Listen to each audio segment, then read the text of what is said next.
Captain அவர்களோட புகழை 30 ஆண்டுகள் கழித்து, ஏறக்குறைய 34 ஆண்டுகள் கழித்து மறுபடியும் தமிழகமெங்கும் அல்லாது உலகமெங்கும் அவர் புகழை நிலைநிறுத்த கேப்டன் பிரபாகரனை நாங்கள் அவர் பிறந்த நாள் என்று உலகமெங்கும் ரிலீஸ் செய்ய இருக்கின்றோம்.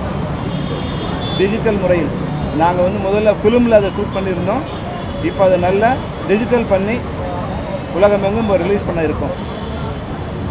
இந்த படத்தை ரிலீஸ் பண்ணுறதுக்காக ஒரு மாதம் முன்னாடி வந்து எங்கிட்ட வந்து அந்த படத்தை காமிச்சாங்க.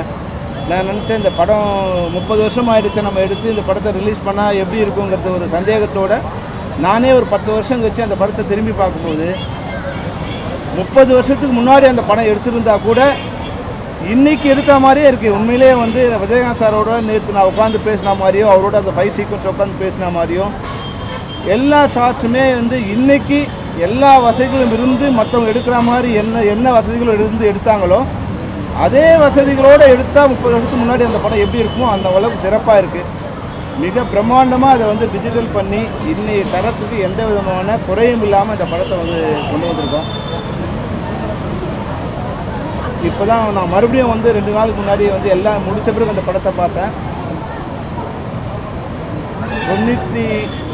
91 ஏப்ரல் 14 அந்த படம் ரிலீஸ் ஆகும்போது என்ன ஒரு உணர்வு இருந்ததோ அதே உணர்வு இன்றைக்கி எனக்கு அந்த உங்களை எல்லோரும் பார்க்கும்போது எனக்கு உணர்வு இருக்குது. 90 ஃபுல்லாக இந்த படத்துக்காக ஏறக்குறைய நாங்கள் ஒரு 40,000 கிலோமீட்டர் வந்து இந்தியா முழுக்க பயணம் பண்ணியிருக்கோம். இந்தியாவில் இருக்க எல்லா காடுகளிலும் நாங்கள் பயணம் பண்ணியிருக்கோம்.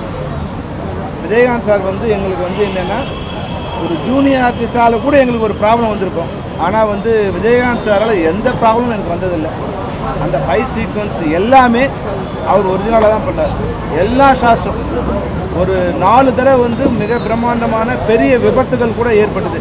அதாவது என்னென்னா மேலே வந்து நாங்கள் வந்து ஒரு 60 அடி ஹைட்டில் வந்து ஒரு ரோப் கட்டி மேலே வந்து ட்ராவல் பண்ணியிருக்கோம்.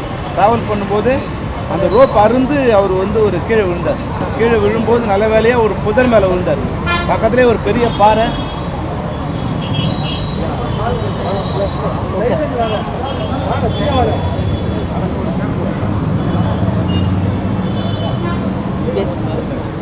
ஒரு பெரிய பாறை, அந்த பாறை மேலே விழுந்திருந்தாருன்னா உண்மையாகவே அது வந்து அன்றைக்கி நாங்கள் வந்து கேப்டனையே பார்க்க முடியாமல் கூட போயிருக்கோம்.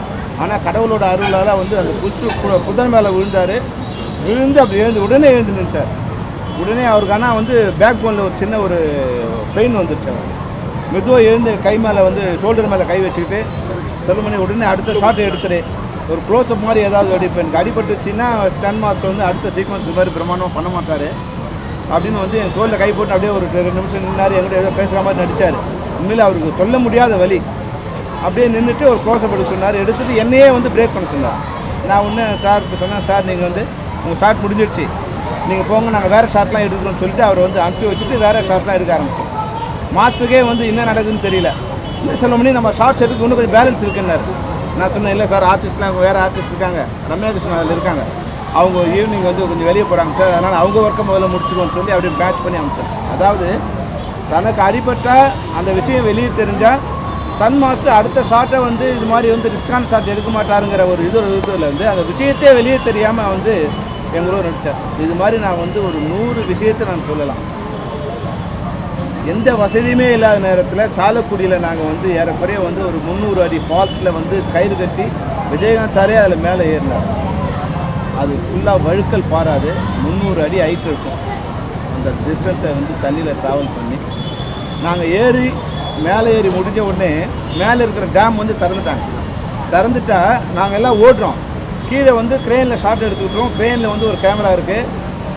அடித்த அடியில் வந்து தண்ணி வந்து அடித்தாட்டு க்ரெயின் ஏறக்குறைய 1.5 கிலோமீட்டர் வந்து தள்ளி போயிடுச்சு. கேமரா அசிஸ்டன்ட் என்ன பண்ணார், அந்த கேமராவை கட்டிட்டு உடனே ஓட ஆரம்பித்தார். க்ரெயினை எங்களால் எடுக்க முடியல. 1.5 கிலோமீட்டர் போயிருந்தது. அந்த க்ரெயின் உங்களுக்கு தெரியும் எவ்வளோ வலிமையாக இருக்கும். அந்த க்ரெயின் வந்து பெண்டாகி அப்படி கடந்தது. ஒருவேளை நாங்கள் எதாவது மாட்டியிருந்தோம் அன்றைக்கி எல்லாருமே பெரிய ஆபத்தில் மாட்டியிருக்கோம். இது மாதிரி வந்து அன்றைக்கி எந்த வசதியுமே இல்லாத காலகட்டத்தில் பல்வேறு ரிஸ்க் எடுத்து நாங்கள் அந்த படத்தை பண்ணோம். இன்றைக்கி அந்த கஷ்டம் வந்து இன்றைக்கி அந்த படம் பார்க்கும்போது கூட நேற்று தான் அந்த படம் எடுத்த மாதிரி இருக்குது. அந்த படம் பார்க்கும்போது நான் நேற்று தான் விஜயகாந்த் சாரோட உட்காந்து பேசுகிற மாதிரி இருக்குது. ஒரு ஷாட்டும் வந்து அது ட்ரெயின் ஷாட்டாக இருக்கட்டும், குதிரை ஷாட்டாக இருக்கட்டும், இல்லை கோயம்புத்தூரில் வந்து அந்த ரோட்டில் நீங்கள் பார்த்தீங்கன்னா இன்றைக்கெலாம் கோயம்புத்தூர் ரோட்டில் வந்து பிளாட்ஃபார்மில் கூட நடக்க முடியாது. நாங்கள் வந்து மெயின் ரோட்லேயே அன்றைக்கி வந்து விஜயகாந்த் சார் கலெக்டர்கிட்ட பேசி ஒரு பர்மிஷன் வாங்கி கொடுத்தார். ராவுத்தர் வந்து எங்கிட்ட வந்து ஒரு சண்டை போட்டார். டேய் உனக்கு வந்து பணத்தை நான் வந்து காரில் அனுப்பிச்சா பண்ண முடியாதுடா, ட்ரெயினில் தாண்டா அனுப்பணும் உனக்கு பணத்தை இல்லை. அந்த அளவுக்கு வந்து பல்வேறு இதில் வந்து நான் வந்து காம்ப்ரமைஸ் இல்லாமல் அந்த படத்தை எடுத்து முடித்தோம். ஆனால் அதுக்கெல்லாம் இன்றைக்கி நம்ம படம் பார்க்கும்போது இன்றைக்கி வந்து ரிலீஸ் பண்ணுறேன்னு சொன்ன உடனே இன்றைக்கி ரிலீஸ் ஆகிற படத்துக்கு கூட இல்லாத அளவுக்கு டிமாண்டு. எல்லா டிஸ்ட்ரிபியூட்டர்ஸும் வந்து அந்த படத்தை வந்து ப்ரொடியூசர் சொன்னார், சார் எல்லா ஏரியாவுமே வந்து நான் கொடுத்தாச்சு சார். ஏறக்குறைய 500 தேட்டர் வந்து நாங்கள் வந்து இதை பிளாக் பண்ணியிருக்கோம் சார். ஒவ்வொருத்தருமே வந்து பழைய டிஸ்ட்ரிபியூட்டர் எல்லாருமே ஃபோன் பண்ணி எங்களுக்கு படம் கொடுங்க எங்களுக்கு படம் கொடுங்க கேட்குறாங்க.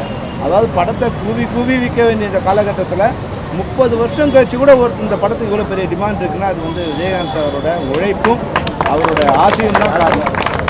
இன்றைக்கி உங்கள் எல்லாரோடைய பார்வைக்கு அவரோட பிறந்தநாள் இன்னைக்கு ஆகஸ்ட் 25 ஐயா சாரோட பிறந்தநாள் 22ஆம் தேதி இந்த படத்தை வந்து தமிழகம் எங்கும் மட்டும் இல்லாமல் உலகமெங்கும் நான் ரிலீஸ் பண்ணோம். அதுக்கு தான் நான் வந்து அன்னிக்கிட்ட கேட்டேன், அம்மா நாங்கள் வந்து படம் ரிலீஸ் பண்ண போகிறோம், நீங்கள் வந்து உங்களை வாழ்த்து தெரிவிக்கணும்னு. அவங்க சொன்னாங்க நான் சைனாவில் இருக்க சொல்ல முடியும்னாங்க. சைனாவில் இருந்தாலும் நீங்கள் வந்த பிறகு நாங்கள் வச்சுக்கிறோம் அப்படின்னு. இன்றைக்கி மாவுளி அம்மா வச்சு அவருக்கு நான் கொஞ்சம் சாமிலாம் படைக்கணுன்னாங்க. நீங்கள் படைச்சிட்டு வாங்க, நாங்கள் வெயிட் பண்ணுறோம், நீங்கள் இருந்து உங்களுக்கு வாழ்த்து தெரிவிக்கணும். பிரபாகரன் இந்த படம் பிறக்கும் ஷூட்டிங் முடியும் போது தான் பிரபாகரன் பிறந்தான். நான் அவன் வந்து இதை வந்து ரிலீஸ் பண்ணணுன்னு சொன்னேன். இன்றைக்கி அவன் வந்து மாவுளி அம்மா சொன்னதால் வீட்டில் சின்ன இது ஃபங்க்ஷன் இருக்கான். நான் சொன்னேன் நீ குறைஞ்சபட்சம் எங்களுக்கு அடுத்த music release cassette release function இருக்குது, பிரபாகரன் திரைப்படத்தை பிரபாகரன் வெளியிடுற மாதிரி இருக்கணும்னு வந்து ஒரு வேண்டுகோள் விட்டுட்டேன். அது வந்து நிச்சயமாக பண்ணால் அன்றைக்கி 34 வருஷம் முன்னாடி பிரபாகரன் ரிலீஸ் பண்ணோம். இன்றைக்கி பிரபாகரன் ரிலீஸ் பண்ணுறதுக்கு ஒரு படம்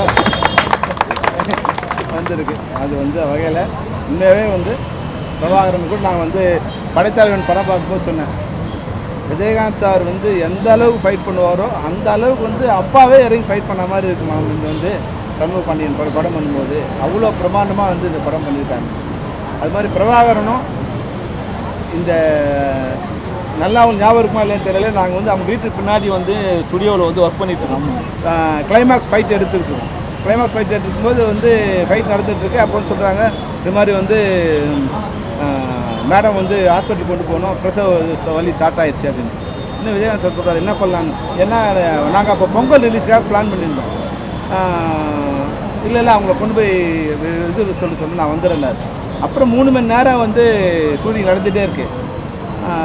ராவுத்தர் வந்துட்டார். உடனே ராவுத்தர் டேய் முதல்ல போடா, நீ முதல்ல போ, அப்புறம் வந்து எடுக்கலாம் போனார். அப்போ உடனே வந்து கொஞ்சம் நேரம் ஒரு 1/2 hour மட்டும் பிரேக் பண்ணி போய் ஹாஸ்பிட்டலுக்கு போயிட்டு வந்தார். அது மாதிரி எங்கள் படம் நடந்துட்டு போது தான் வந்து பிரபாகரன் பிறந்தான். இன்னைக்கு அவன் கையால் இந்த படத்தை நாங்கள் வந்து ரிலீஸ் பண்ணணும்னு நினைக்கிறோம். நீங்கள் தான் அதுக்கு கூட வந்து ஒத்துழைக்கணுமா? கண்டிப்பாக சார்.